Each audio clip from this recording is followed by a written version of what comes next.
I'm Lynn Bulloch, president of the Jonathan Foundation and Jonathan's mom. It's been 13 years, and I have yet to talk about what happened.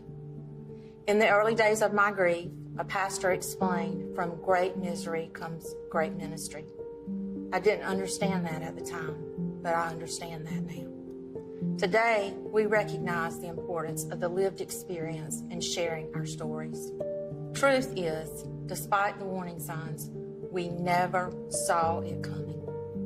In May 2011, the unimaginable happened, and I lost my 17-year-old son, Jonathan, to suicide. To say this loss leaves a mother crushed, a family crushed, is an understatement.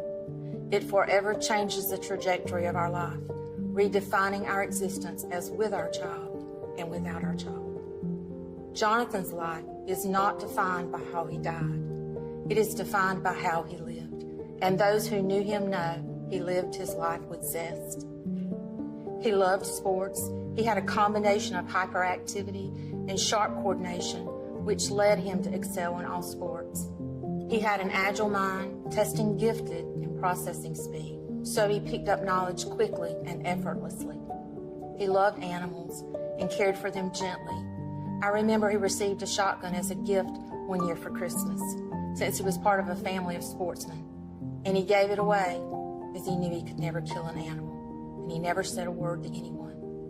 He loved his mama and his family and friends, and was fiercely loyal. He had a heart for people in need and always tried to do what he could to help them, including giving a friend the shirt off his back when he had none. His spirit was always otherworldly to me. He had the most serene, loving, unexpecting, undemanding, naturally selfless spirit I've ever known. He was always more worried about others than himself. He cared deeply for his family and friends. In equity, we respect all faiths, and faith is a huge protective factor. Jonathan was raised in church and Christian school and had a strong faith foundation. He got into trouble and received some hard knocks in life, as often happens with hyperactive, impulsive kids. Those hard knocks and hurtful words from those without understanding left his soul bruised, but he forgave easily and asked for forgiveness publicly. Once, when in his darkest trouble, he asked me what to read in the Bible, and I would tell him one book at a time, and he would come back and ask me for the next book. He read the New Testament letters to the churches one by one. He circled a date on his calendar and then showed it to me and said, "See that? Know what that is? That's the date I gave everything, all of me, to Jesus."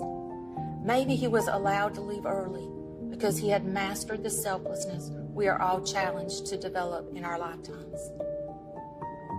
Certainly, we question the brevity of his time with us. As his mother, the desperate, agonizing, soul-shattering question of suicide loss that we play over and over and over, day in and day out, is why. Through research, we have learned a lot about why. In terms of individual risk factors, we can see through our lived experience many of them. Suicide is a complex, desperate decision that occurs when a layering of factors at the individual, relationship, community, and societal levels builds up to toxic levels of psychic stress that overwhelm the individual's coping ability. Genetics. Some of us come with a genetic code that predisposes us to anxiety, depression, ADHD, and any level of mental illness. Jonathan was diagnosed with ADHD in 2nd grade and put on medication. It did help him focus and be less hyperactive, but we still don't know the long-term effect of those medications on young brains. In 9th grade, behavioral issues escalated, and he presented as textbook bipolar. He was under the care of a psychiatrist, saw multiple counselors, a homeopathic specialist. He began using substances to self-medicate. It was at this point we took him to the Amen clinics. I was researching and had been reading up on Dr. Amen's work on the 6 subtypes of ADD. We took Jonathan to Reston, Virginia, to the Amen clinics for SPECT brain scanning. I remember telling the psychiatrist there that his church-based school said it was behavioral issues and that I just wanted to know if there was something physiologically going on within his brain. The results of his SPECT scan showed that Jonathan had all 6 subtypes of ADD, what Dr. Amen has classified as an overall ring of fire brain. This led to the quantitative diagnosis of bipolar disorder. Relationship risk factors may also contribute, and commonly in youth suicide, there will be a precipitating event. The number one cause of youth suicide, of which 75% are males, is partner or relationship issues.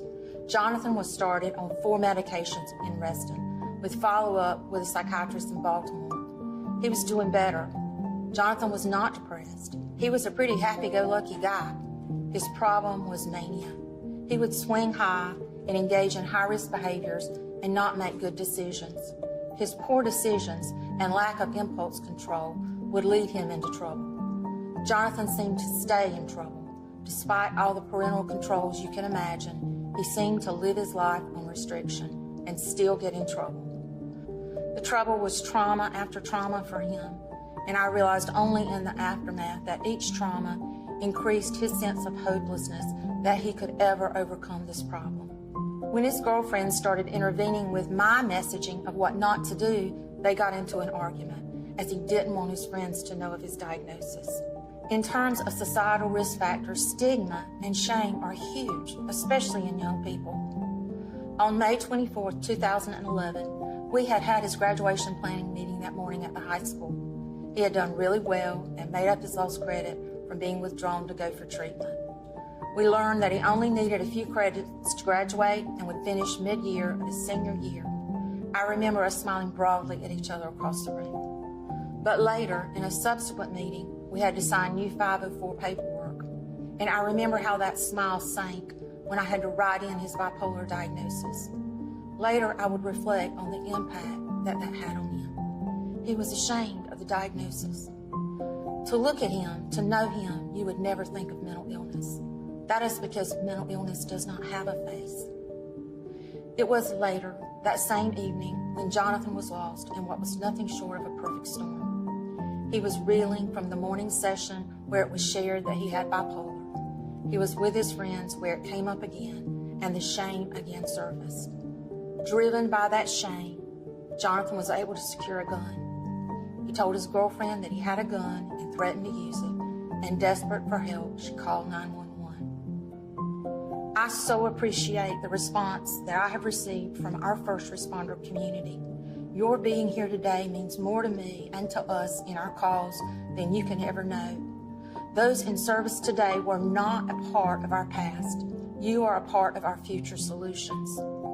What I'm about to share is desperately hard, but it is our lived experience and it needs to be shared in order to see the problem and need to adopt best practice approaches and embrace protective measures. A 1.5 hour hostage situation ensued with my son as his own hostage. Jonathan did not have a death wish. He got caught up in a manic perfect storm. During mania, the prefrontal cortex, the Center for Executive Higher Thinking Skills, shuts down. He needed someone to talk him off the ledge. At that time, these calls were managed without mental health or even a negotiator, much the same as a crime. His fear of being handled as a criminal for having a gun and fear of more problems, like being sent to jail, created more trauma that escalated the event. While no one would have had it happen for anything, our truth is that we had first responders who were not adequately trained on mental health crisis intervention, who did not appropriately de-escalate the event. In terms of community risk factors, we experienced the lack of access to effective providers in the area. We had counseling, 6 different counselors, but no suicide risk assessment was ever done. No suicide safety plan was developed. Suicide risk was never brought up. We never saw it coming. Jonathan was in private church-based school where there was no behavioral health screening or intervention capabilities. Church only acknowledged the behavioral side as an obedience issue. I fully support church-based school if the school provides holistic education that includes mental health. Crisis intervention that was more criminally focused than patient-focused, more force-centered than help-centered. I fully support our first responders, but it is only fair to them to ensure they have the training they need to perform their jobs. De-escalation saves lives on both sides, including our officers. Essentially, no one saw it coming because no one was looking. So where can we go from such a horrific story? And ours reflects only one lived experience. Today, you can stand with the Jonathan Foundation in honor of Jonathan, Will, Robert, and the faces of Be That Friend by implementing standardized risk assessment screening within healthcare and emergency departments, primary care and counseling offices, and within our schools, and implement crisis intervention and de-escalation training for anyone that may be called on to respond to a mental health crisis, and build mental health professionals into those response teams. Beginning transformation builds on the great work of our health systems with the new Leatherman Behavioral Health Hospital and PD Mental Health and the new Transitions Care Grant, creating new access in our region. But transformation requires a community effort. Today, we have sessions aimed at focusing on best practices to make our community suicide-informed and even suicide-safe. But that transformation is a marathon journey, not a sprint. The suicide research, however, is clear. 95% of individuals who attempt suicide and get the help they need go on to live normal lives and never attempt suicide again. The Surgeon General in Health and Human Services has released the 2024 National Strategy for Suicide Prevention. This document calls for widespread adoption across public, private, and nonprofit sectors to address suicide prevention from 4 strategic directions. Moving forward, you can step out with us, the Jonathan Foundation, DHEC, and PD Mental Health, on a bold, new, comprehensive, whole-of-society approach focused on community-based suicide prevention. There is more to come. Dr. Daniel Amen advocates for a new approach to mental illness, and we're excited that he'll be joining us after the next round of breakouts to talk about a revolutionary way of viewing and treating mental illness, an approach that focuses on brain health and integrates SPECT brain scans as the definitive diagnostic for mental illness. There is hope, and there are things we can do together to accelerate transformation.